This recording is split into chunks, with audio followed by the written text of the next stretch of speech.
Welcome to the Nordic Talks, presented to you by the Caucasian Journal. First question is about the Nordic education model. What makes the Nordic education model so special?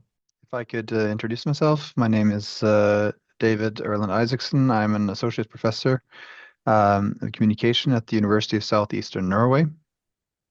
And some of my areas of expertise are in rhetoric and in writing, or in teaching writing.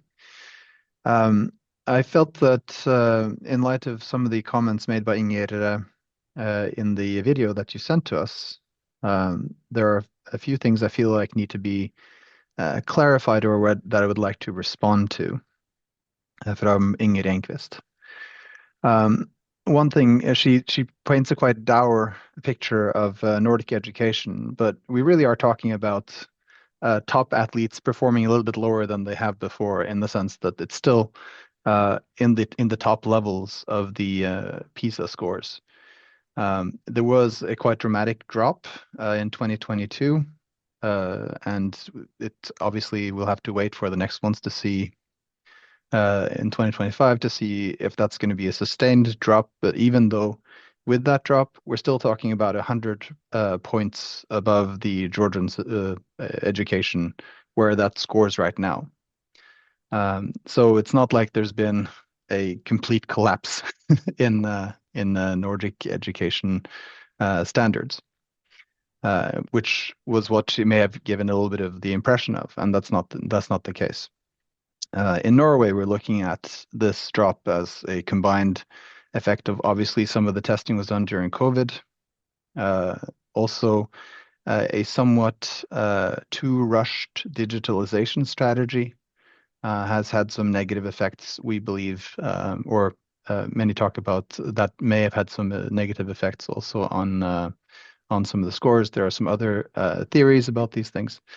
But I do still believe that Nordic education does have much that it can teach the world, and that Georgia has a lot of things they can adapt from it.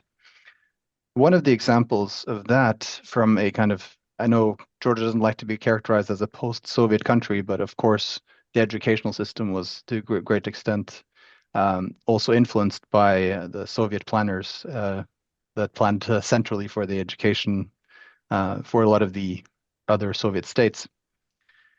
And a good example there has been Estonia, and they transitioned from a Soviet system to a Nordic system based a lot on the cooperation with Finland. And for them, the educational reforms that they undertook in the 1990s led to a increase in 15 to 30% when it came to educational achievement, and 5 to 12% income level increase. So, and they are currently at the very top, competing with all the Japanese or Japan and all the Asian countries who have very much focused on those measurements as to be able to achieve success. So, and that's one country that maybe would be a good model for Georgia, in the sense that have been able to combine their traditions and obviously some of the good things that were also under the Soviet system, but have been able to transition very effectively to with their education to become one of the best in the world, based on learning many things from the Nordic model. My name is Dag Hovdhaugen. I'm Executive Director of Recognitions and Admissions at Norwegian Directorate for Higher Education and Skills. And so my field is more higher education, but I do have a background from being Deputy Director of Schools in Oslo in the primary education sector, so the very hands-on in the Nordic model. And so first of all, I have to say that even though it might look similar from outside, there are quite substantial differences between different countries. So the vantage point from Sweden is different from the Norwegian model. And that's important to note too, because we are different societies with different histories. And of course, that will also be true for Georgia, for Armenia, and other countries. And this is something that you have as a theme, right? How do you combine your traditions and values and societies with adapting to new standards or new models? And of course, we also feel the impact of internationalizations. We have a lot more immigrants. We do kind of participate, even though we're not a member of the EU as such, we do participate in most European programs. And so it was mentioned, for example, the PISA test results. And there it's important to note that it isn't a problem to design a school that will do well on the PISA test because you can prepare for that. But one of the issues with, for example, Norwegian school system is that the goals of our school system does not necessarily mean that it is to score high on the PISA test. There are other goals. For example, educating people to be valuable members of society, to be able to socialize, integrate with each other, understand democracy, understand how society works. Those are also important goals. And as a small country, protecting the value of having our own language, having our own history has a value as such. That does not kind of give us kind of high scores on the PISA test. That being said, of course, they do get a lot of attention in Norway. So we are aware of this, but that's not the only measurement. So in my experience from the school system, and which is a strong factor of the Nordic system, is that, and here I partly disagree with the interview that you sent us, in a sense that there is an intrinsic value in everybody going through the same program. It makes us more equal as a society. It doesn't matter if you're if you're a son of a billionaire or a fisherman, you will still go basically through the same school system. You will go to your closest school. That is actually a difference between Norway and Sweden, where you have a high influx of private schools. In Norway, more than 95% of the kids will go to the closest public school. And that means that you go through the same things, you sit in the same classroom, no matter what your social and economic background is. I'm not saying that we don't have socioeconomic differences, because of course we have, like every other countries. But in Norway, traditionally, they are smaller than most other countries. And that's also a reflection in the school system. I think there is a value in putting everybody through the same program, in creating a society that you have some of the same experiences and backgrounds that makes you more equal. And I think that's something to guard, but then we also have to kind of prepare for changes in the future. Thank you. Hello, colleagues. Indeed, Estonia was here mentioned and Norway was here mentioned, and I'm happy that I had the chance to work with both countries in education, mostly focusing on general education and inclusive education. Colleagues mentioned the PISA results, which actually are quite, important for our countries as well. And we know that Georgia is not in a best position, I would say, there. But on the other hand, the PISA results show, and they measure different components of success, of achievements of children, how different components are influencing achievements of our students. And when I was thinking about the Nordic education model, I was thinking about these different components, because we know that education is quite a complex system where all parts are interconnected, they influence each other. And it's also very multi-sectoral, because it covers and brings together psychology, social work, public policy, and etc. and etc. I think that the equity and inclusivity for me are key words when we are talking about the Nordic education model. The second word which is coming to me, the second key aspect which is coming to me, is the quality.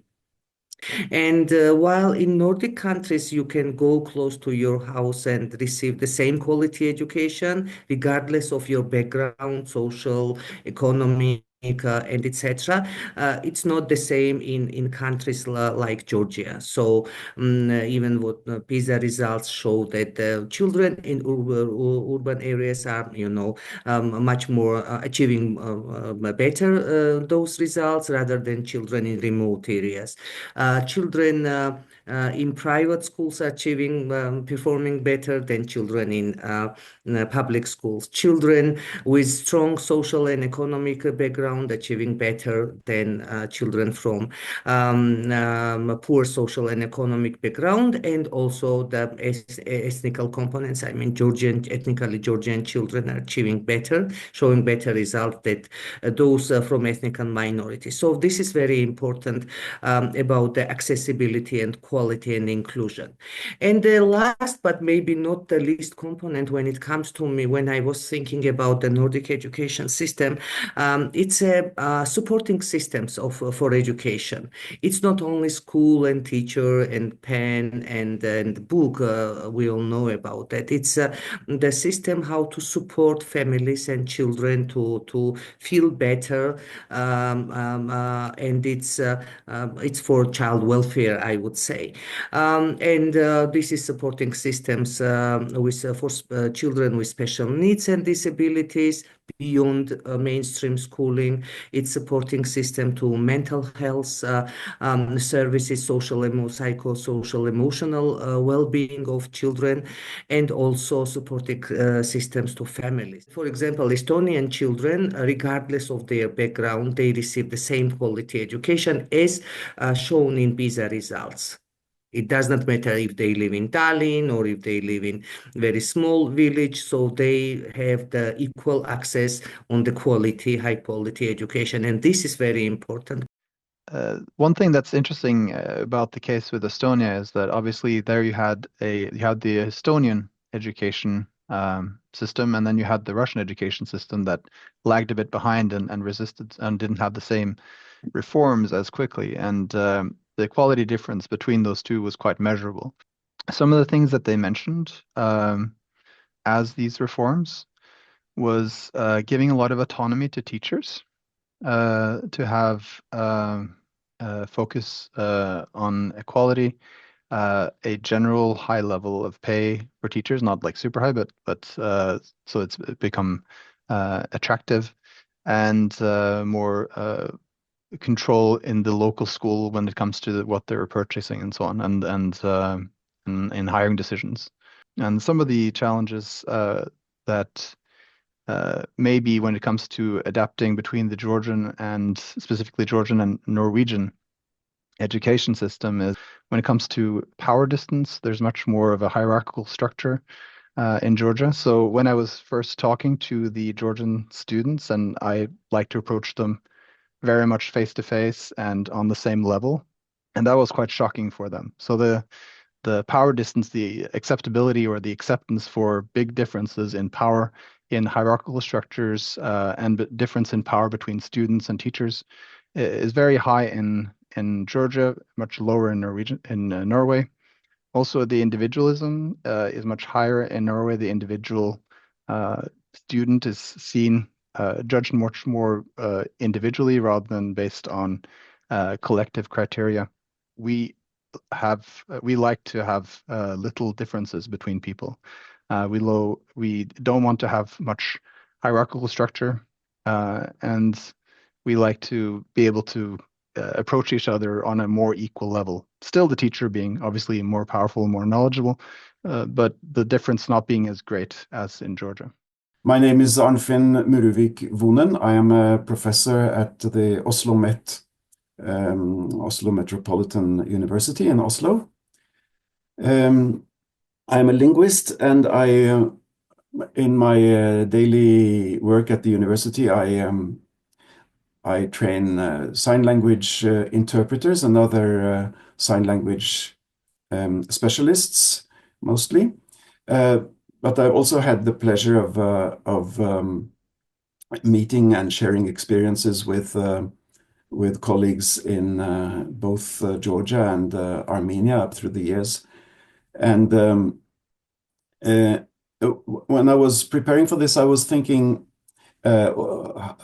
how how can Georgia and Armenia learn from the way we organize things in Norway, or the model, if you like, that we use. And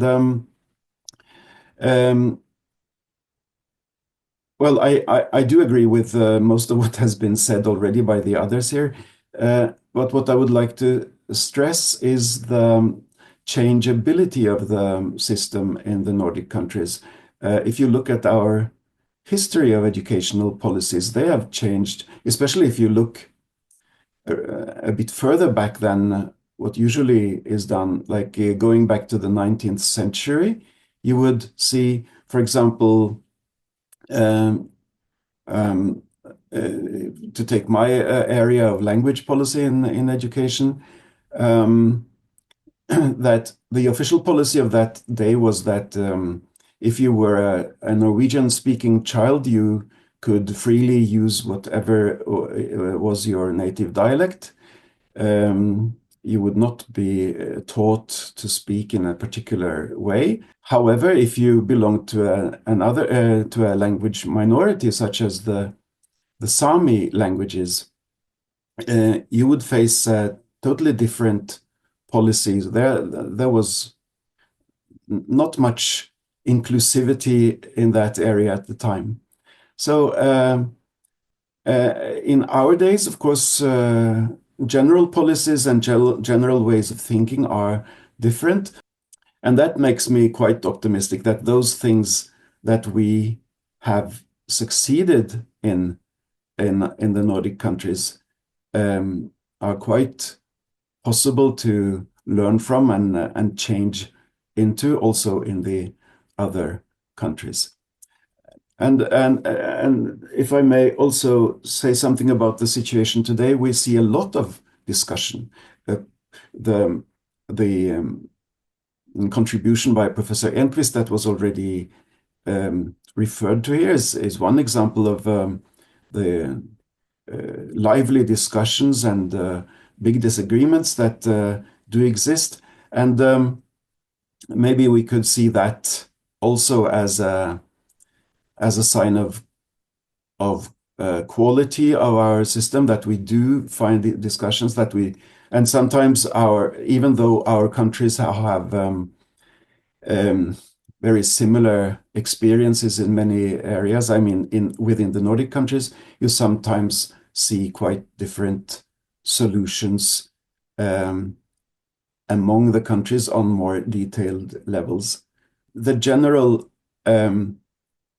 fact that nowadays we cherish critical thinking and discussion is also something that we are proud of, and that I think can ease the learning process if our colleagues and friends in Georgia and Armenia want to adapt to some of our experiences. Thank you. I'm thinking about sort of advices on the strength and weaknesses of kind of the Nordic model. And I think that for a country, when you discuss change, you have to make some choices, in a sense that do you want an educational system that caters to everyone's wants, or do you want an education system that kind of can act as a tool for achieving a societal goal? And as was said both in the interview and here, that in the Nordic countries, you have a history of politicizing education, in the sense that it has a goal of creating a society based on equality, where we share the same experiences and where we interact on a level which is less hierarchical than most other regions in the world. And that has been a goal. So even though we discuss the details, how that is to be achieved, we sort of agree on the general perspective. But that has some disadvantages, in a sense that you often have too many goals into the school system. Learn about the environment, learn about democracy, learn about the subject matters, and so on. You have to make some choices. We might not be world champions on everything when we kind of try to cater to such a wide diversity, but it does have its advantages, as I said. And it does require that you have a political kind of agreement on this, because it's very easy to end up in the more liberalist way that you have a system that caters to everyone's wants. This sort of streamlines it in a sense that everybody goes through basically the same thing until you are 16. And so what's the other effect of that? In many countries, you choose earlier different paths that might lead you to different sort of education, whether vocational or academic. And of course, the younger you are, you have to choose, then the easier it is to replicate socioeconomic background and status, because the younger you are, it's more easy to kind of listen to your parents. If you wait longer until you're 16, then you have a more chance of having your own independent want. Even though my dad is a carpenter or fisherman, I might want to become an academic, or the other way around. And at 16, you start choosing. And I have to say, in Norway, we are also the champions of giving people second chances. So even though you, after 16, choose a more vocational path, you might still, at times there, change and then take some additional courses and end up in university if you later want an academic path. So what this does is that it makes social climbing or social movement between different socioeconomic groups easy. And that is sort of contributes to Norway having a high level of equality in the society. To agree on what you want to use your educational system for is important. And also that how and when do you have to choose what kind of education you want to, how much should be the same for everybody, and how much should be up to choice. Thank you.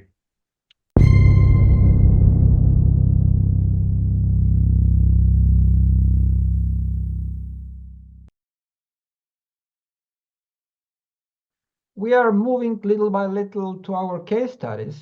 I welcome our participants to talk about those projects, but not really getting into much detail, perhaps, given our limited time, but more talking about what your experience was and what do you think could be improved in future projects. The government of Norway started supporting inclusive education in Georgia in 2005, so it's 20 years ago. And that was a time in Georgia. I mean, we were, as mentioned here, post-Soviet country, that was a time where no child with special needs and disabilities was involved in the mainstream education. There was a time where teachers did not have knowledge. What is inclusive education, what is the methodology, how to speak, how to teach, and etc. And the time where parents, especially in remote areas, were hiding their children. Why? Because there was a big stigma on children with special needs and disabilities. So, and Norway came. As a result of the work of support of Norway, support of result of work, hard work of local specialists, local people, in this academic year, 2024-2025, more than 14,000 children with special needs and disabilities are involved in mainstream education. So I think this is the very big achievement of that support from Norway. Our teachers now, I mean, we do have special teachers in schools. That the concept of special teacher was not even, I mean, known even for educators working within the system. So we have individual learning plans for these children because they need individual approach for sure. And we have spaces dedicated to children with special educational needs and disabilities within the schools. And we have more educated parents and society. So this is what this cooperation brought to Georgia for sure. What I learned from this cooperation is that consistency and continuation to ensure that the positive changes are much more sustainable. I mean, it's very important because sometimes the project may be very good, very important, very well planned and well implemented, but as soon as it finishes, maybe the local counterpart is not very ready to, take over and continue. So some continuation is definitely needed. And I think that that continuation also concerns the coaching from the partners. I mean, kind of systematic coaching and sharing experiences and, consulting and supporting. This is for sure. Another lesson I learned from this cooperation program is that maybe in next cooperation programs we should also be more focused on end users, children, end users, young people, adolescents, and young people. Thank you. And now the Armenian view. I'm Hasmik, the education officer working on the issues of children with disabilities in Armenia. So basically, from the onset of the inclusive education system reform in Armenia, which has more than 20 years of history, like Georgia, very similar aging, we have been supported by the government of Norway in cooperation with developmental partners and other international donors. So the legal framework was set up, and further on the reform was implemented in different directions, as I already mentioned. Also, in the meantime, there is a still need for continuous development of teachers, specialists, and overall the school staff, and also engagement of parents. If we compare with the Nordic education model, I can say that the parental involvement and the community engagement is key part of the Nordic education model. And here also, in Armenia, we are trying to engage more and more parents and empowering them to become allies and supporters to the smooth integration of their children within the mainstream education. UNICEF Armenia partnered with the Parental Organization of Persons with Disabilities, and we delivered comprehensive and individualized multidisciplinary services to more than 115 refugee children with multiple disabilities, and also in the remote communities of Armenia. In the border communities, we supported development of 4 regional rehabilitation centers. Among the key lessons learned of this project was that the seed funding was an opportunity, a window of opportunity for UNICEF to deliver targeted disability inclusion activities, and within the humanitarian context, also give a special attention to the needs of refugee children with disabilities and their families. So apart from humanitarian cash assistance, provision of specialized multidisciplinary services and ATs were prioritized as part of the humanitarian response to refugee children and families in Armenia to ensure their smooth integration into host communities. Thank you. If you were a decision maker responsible for the next generation of cooperation projects in the educational field, and let's assume you have a significant budget, what would be your main focus and priorities? The first priority is the inclusive education and early development, and also the early education of ethnic minority children. And with Estonia, we just completed the project on bilingual education, early bilingual education, and a very interesting topic and very much needed topic. The second priority, it's what I already mentioned, it's the quality of inclusive education in schools. Because now we have systems in place, but we need to work a lot on the quality, the different components of the quality, including the teachers' competencies of teachers. And here I'm talking about also these transition mechanisms from school to vocational education, from school to higher education, and inclusive education in higher education system. Because I mean, so far we do not have any system, any models, how inclusivity can be reached in higher education system for our young generation. So it's not working, it's not in place. So it's also a very important direction. And academic personnel has, I would say, limited knowledge about the individualized approaches to children with special educational needs at universities. So this is very important topic as well.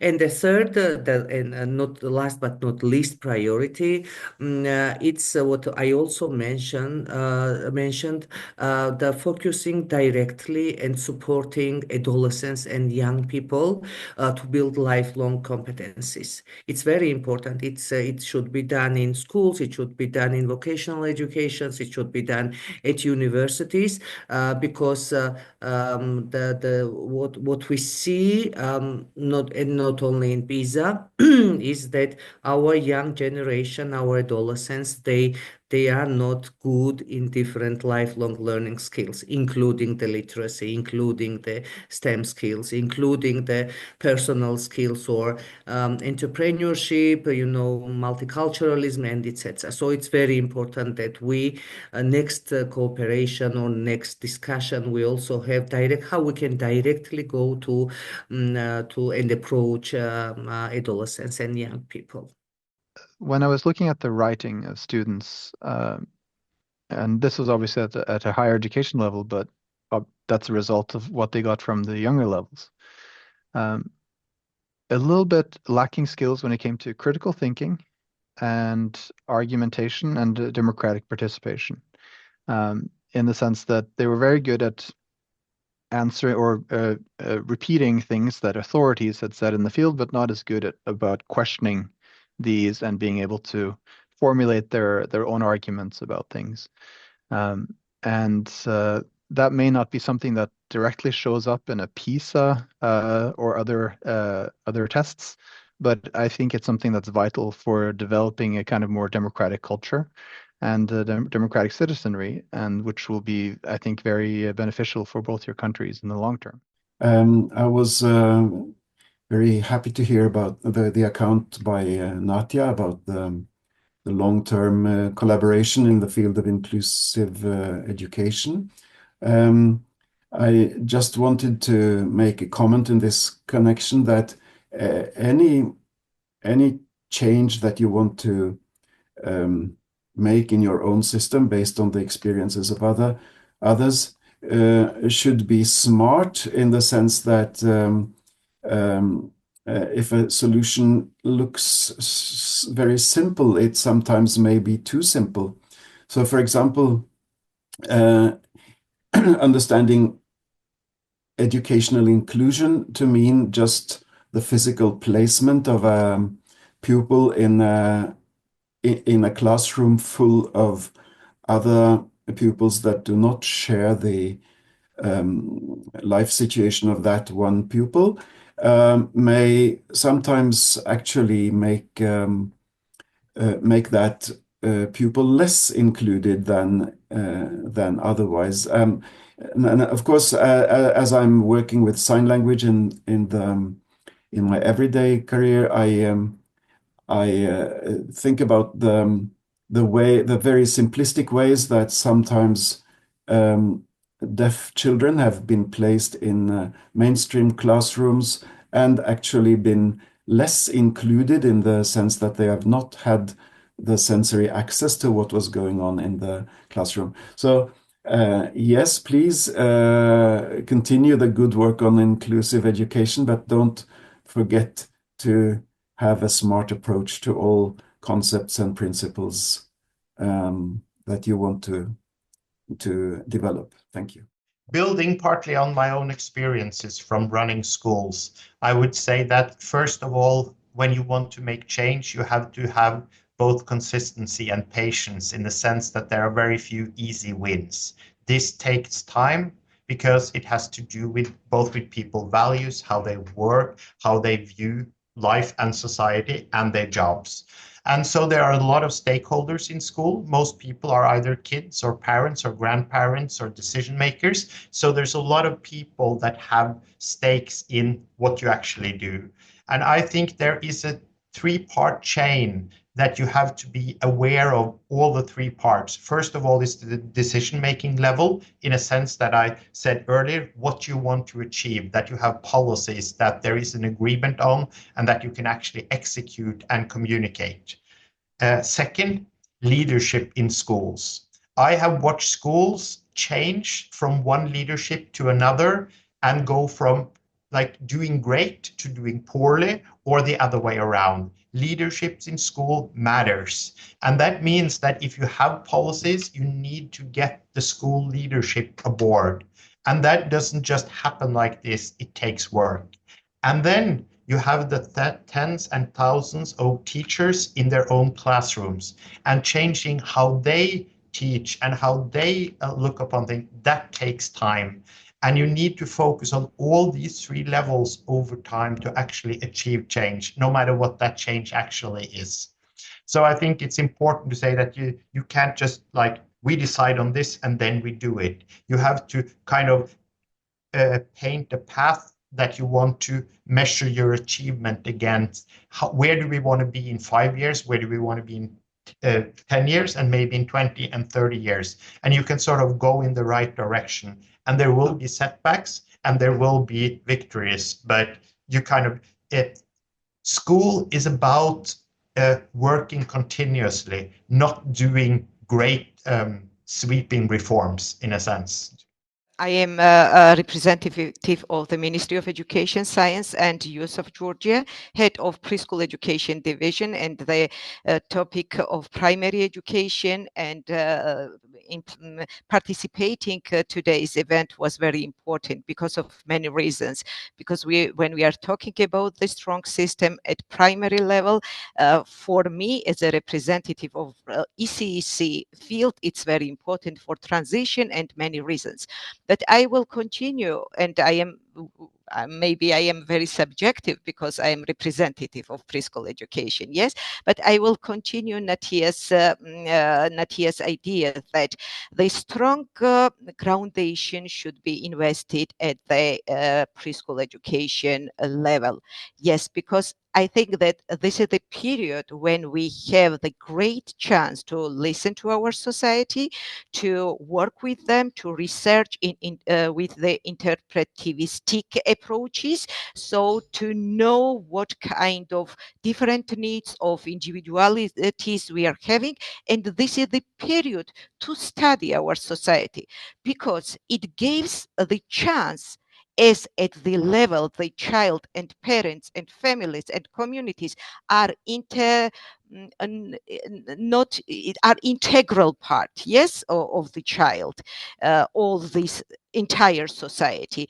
We would, for example, by investing in this field, we would be prepared as a decision maker and as a member of the society. So it would be my comment. Thank you. I'd like to just draw a few lines about the state program for educational development of Armenia, which was embraced in 2023, and it is until 2030. And it has been developed in the key strategic directions, which is also in line with the Nordic model of education of universal inclusiveness, creating a learner-centered educational development environment and enhancing the efficiency of education.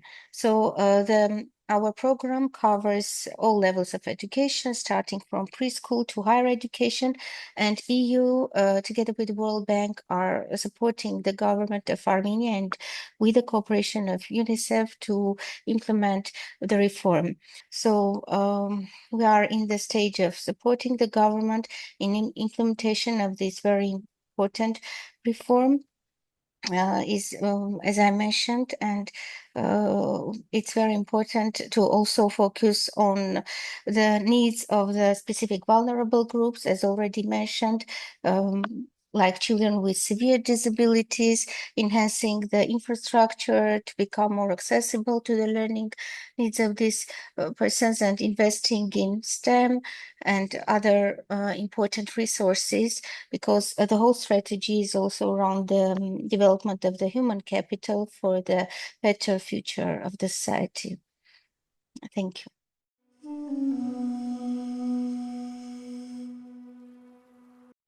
Let me thank you, everybody, for attending. I hope that you will join our next session tomorrow.